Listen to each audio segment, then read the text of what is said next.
If you have a picture in your head of how the global economy works, it probably looks a bit like this. Container ships, ports, goods transported around the world. This is globalization.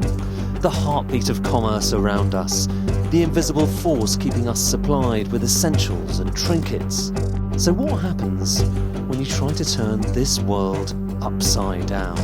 This is the inside story of how the world economy really works and what's really happening at the front line of Donald Trump's trade war.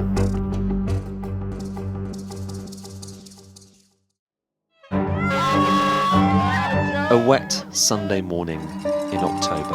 Good job, runners! There you are! More than 26,000 runners are braving the elements to run the Detroit International Marathon. But this is a marathon with a difference, because a long stretch of its 26-mile route runs through another country altogether. The runners traverse North America's busiest international border crossing, the Ambassador Bridge that connects Detroit with its Canadian neighbours just across the river.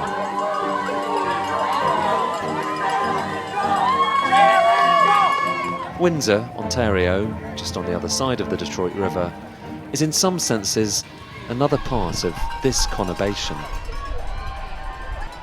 But this year the marathon takes place in the shadow of a trade war that has begun to take its toll on the relationship between these two historic friends. The marathon certainly speaks to the connection that we have with our friends over in Detroit. And it is a long-standing connection, it is a deep connection.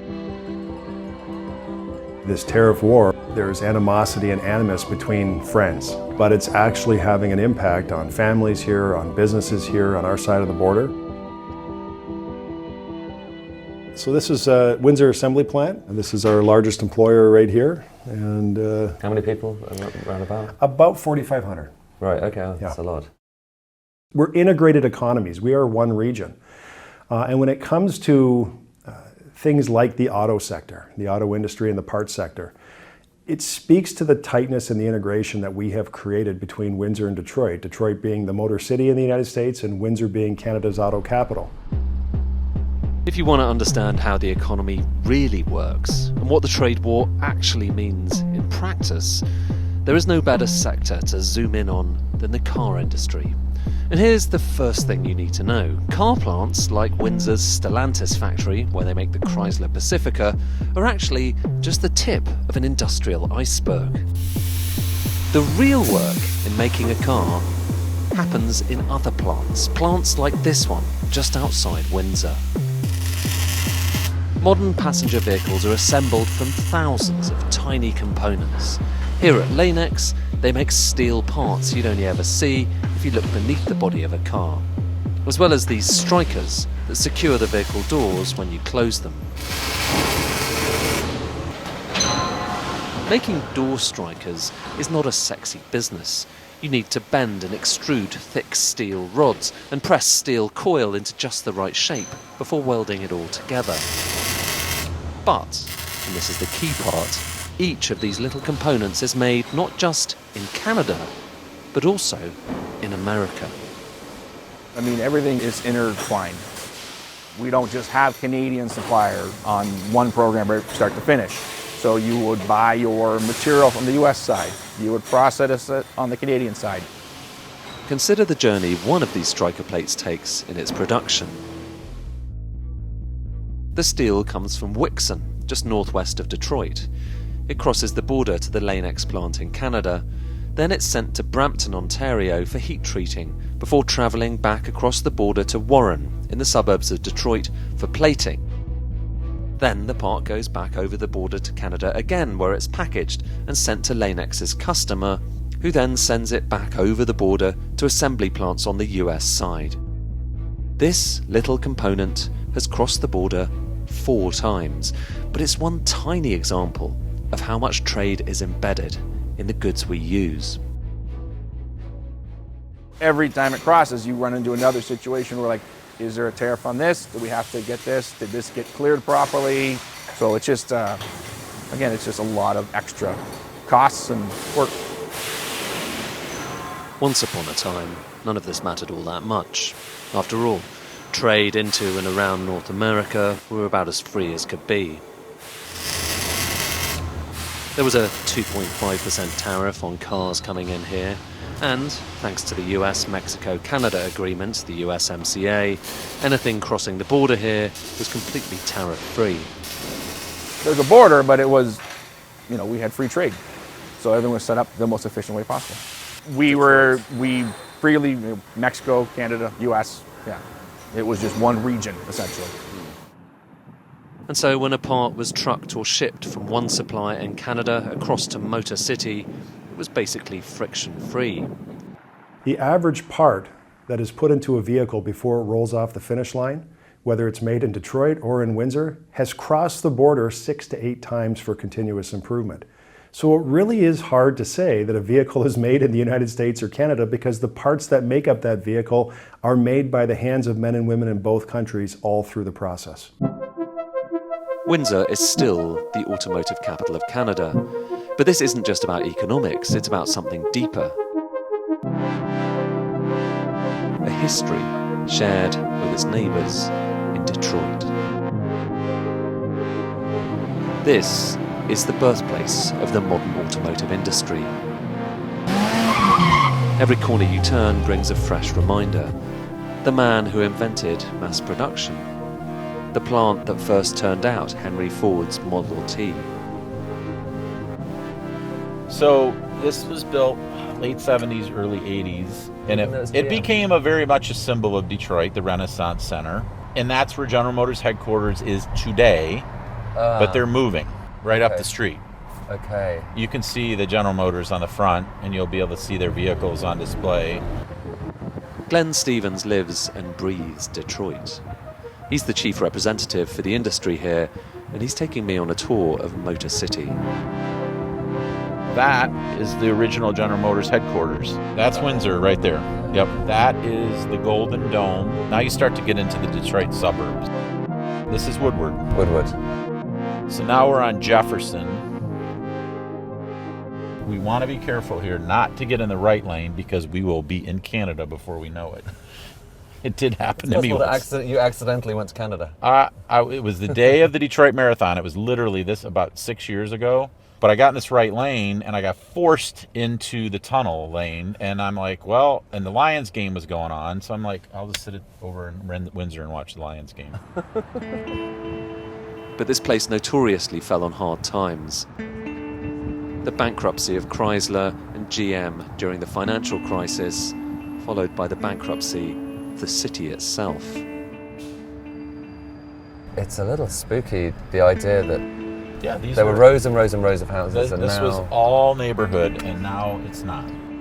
And that's a challenge. This building, more than any other, Michigan Central Station, became a symbol of Detroit's plight.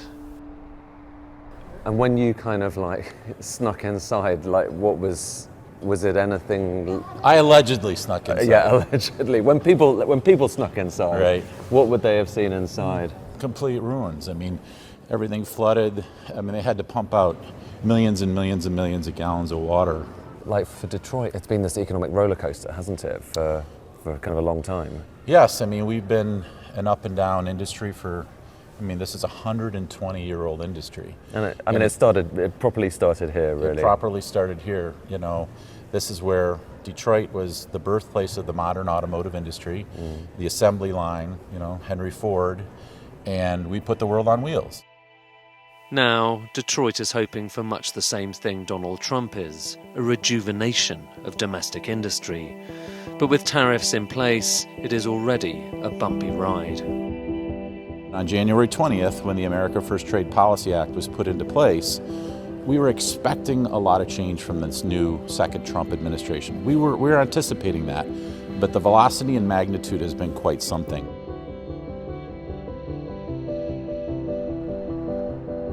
Out in the Detroit suburbs is another of those companies making the crucial parts inside cars and trucks.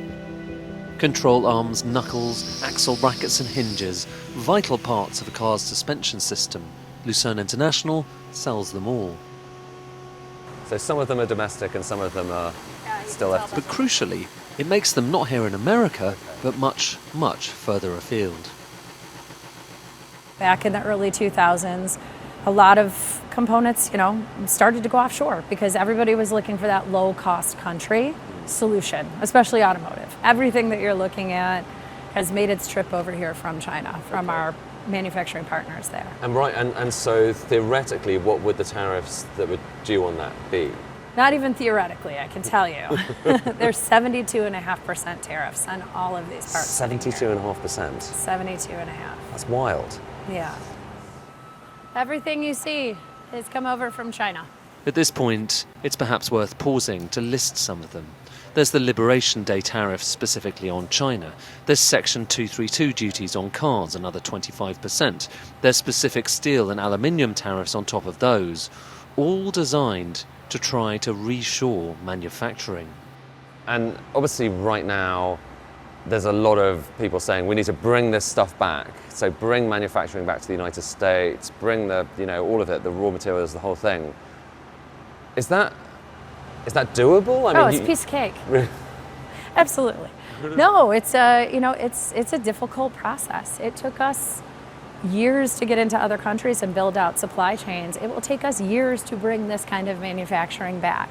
We still have a bare footprint of manufacturing in this country, but when it comes down to really the industrialization and bringing that back into all the way from raw material production to the kind of components that we produce, there's no footprint left.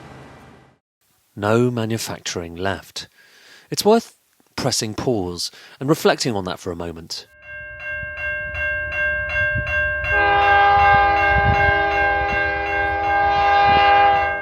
To understand how it's come to this, what you really need to do is trace the journey these suspension joints and metal parts took to get here in the first place. You need to begin at the very beginning, somewhere else entirely.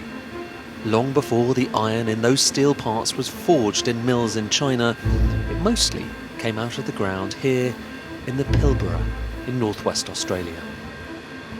An autonomous train, more than a mile long, with not a human being on board, traverses the outback, carrying tens of thousands of tons of iron ore, most of which is destined for China.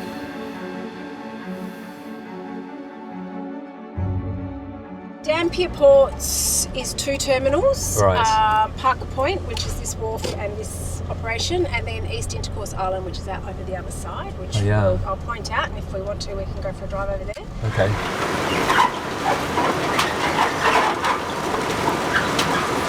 Parker Point does about 110 million tonnes a year, and then East Intercourse Island is about 45.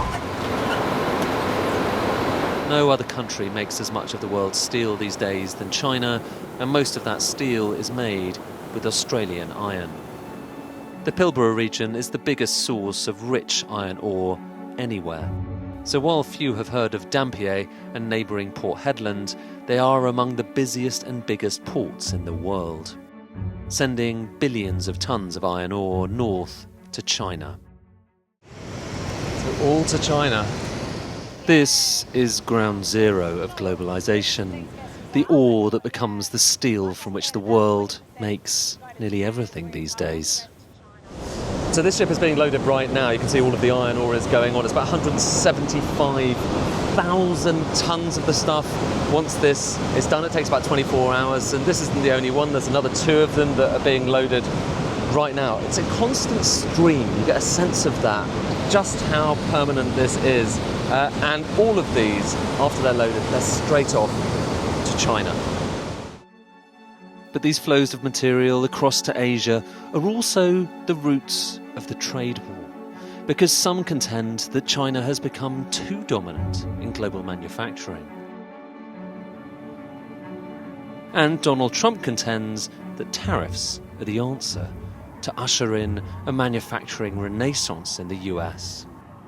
Perhaps the extent of globalization has just been excessive, and we need to localize and deglobalize. And then we have this whole geopolitical thing where maybe it wasn't the smartest thing in the world to put a ton of manufacturing in China. And so the White House has imposed tariffs on China and a host of other countries. But those tariffs haven't destroyed China's economy or stopped Chinese exports. They've mostly just sent them somewhere else instead. Since the US tariff on China is higher than it is on most other countries, there is an incentive to transship, meaning to arbitrage, basically export to the United States via third countries, and so benefit from lower tariffs on those countries. You know, we live in a time where we have just-in-time production, warehouse capacity is actually pretty limited, factories are basically running 24/7, so you're constantly getting the stuff that's getting churned out and you have to move product. Nowhere do you see that more vividly than in a place like Antwerp, the beating heart of international trade.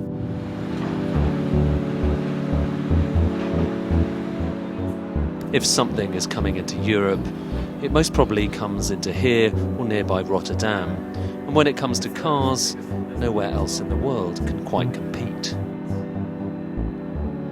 Zeebrugge, part of Antwerp's port, is Europe's biggest export hub for automobiles.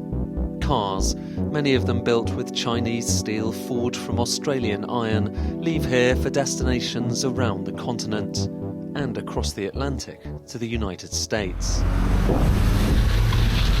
But when I visit the car terminal at the height of tariff uncertainty in midsummer, that constant flow of exports is stuttering. The trade war is beginning to take its toll. If you have bought a new car in the UK and it's been imported, which most of them are, there's a really good chance it's come through here, Zeebrugge, and you can see car upon car, these are all new cars, most of these ones are Toyotas, and actually that ship right now is being loaded with Toyotas. It's going to the UK. That little blue van is the one that's taking the drivers who have loaded the cars off the ship so they can put more of them on. It's a constant process. Thousands, tens of thousands of these cars here waiting to get on there, and actually this port is more full of cars waiting to go around the world than ever before because they are struggling so much because of what's happening with global trade. The scenes you see here are yet another byproduct of American tariffs. There's the 25% levy on all car imports and 100% on Chinese electric vehicles, a tariff actually introduced by Joe Biden. The upshot is the port has become a sort of makeshift parking lot as vehicles sit here waiting for the tariffs to come down or to go somewhere else entirely. To be fully efficient and fully operational, we need at least 20% capacity free to unload and load and do our normal activities, sales potential and so on to explore. But we are often to more than 90%. Oh really? Yeah. It has an impact on our efficiency. To talk in extremes, for instance, if you are 100% full, you can no longer unload or load a ship. And if you are at 90%, you have to do a lot of reshuffling because you create a fragment place. So it's a continuous cost, in fact. Right now, more or less, what capacity are you at? At this moment, we are around 90%. Really? So you're over your capacity? Yeah. Squint a little bit, and you can start to sense a shift, maybe a permanent shift, in the way the world works. Where is the time that you could go? I'm going to buy a new car, and let's say you could pick up your car 2 weeks later, and that was done. Today you have to order your car almost 6 months up front. If you want that specific car, then you have to take into account a long delivery time. And this is partly why. It's because the just-in-time model isn't working. The just-in-time model is almost impossible to implement today. For decades, the world economy was configured in this way. Just-in-time supply chains. Items delivered minutes ahead of when they're needed. This was part of the answer for how stuff just kept getting cheaper. But what you're looking at here might just be the beginning of the end of that old world.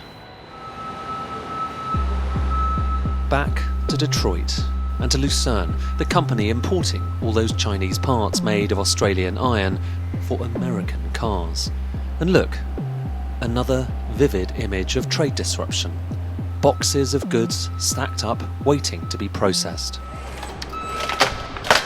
Why? Because the tariffs on these imports are so high that, well, it actually makes more sense to pile them up, to leave them in a kind of limbo.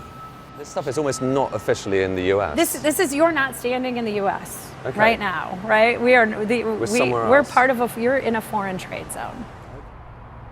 A foreign trade zone. What that means in practice is that this warehouse has become a sort of grey area, a staging post where imports can sit until someone has worked out where they're heading and what tariffs they owe.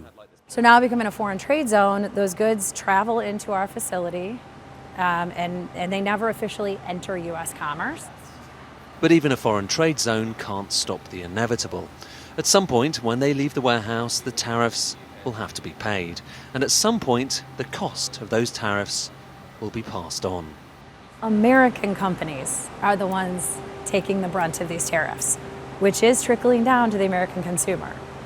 And people don't understand that. So it's draining money from you as well. Absolutely.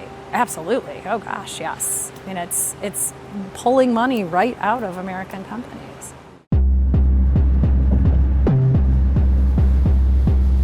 Two hours outside of Detroit, there is another part of that hidden constellation of car companies. Team One Plastics makes plastic parts, tens of millions of them a year, that go into car bodies, dashboards and engines.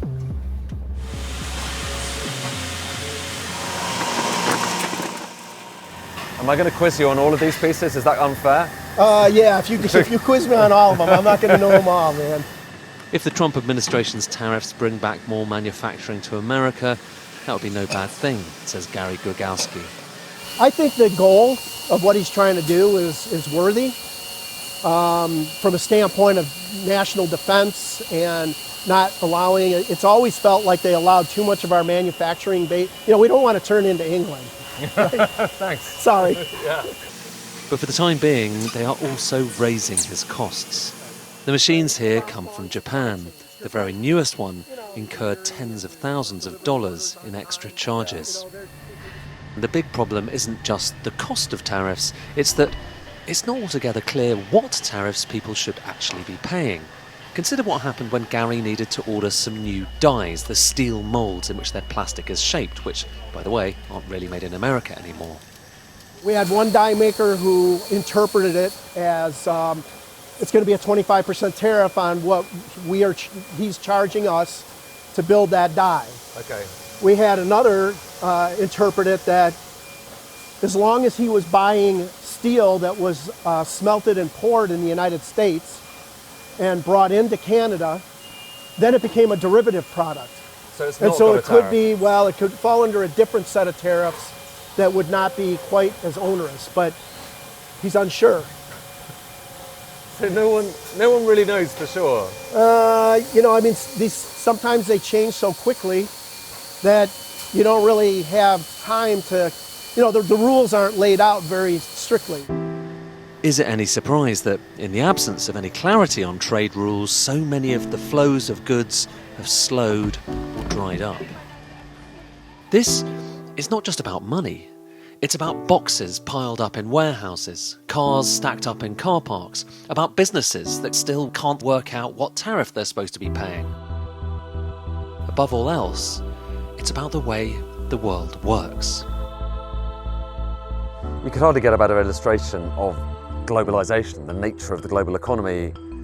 That's Canada, that's America. There's a river between them, but in economic terms, they are completely intertwined. How on earth do you unpick that? The short answer is, no one has ever really tried, but we are, right now, in the process of finding out. As for where this leaves us, well, that's a question we may not know the answer to for years. But something is changing in the foundations of the global economy. One chapter is ending. Another is being written.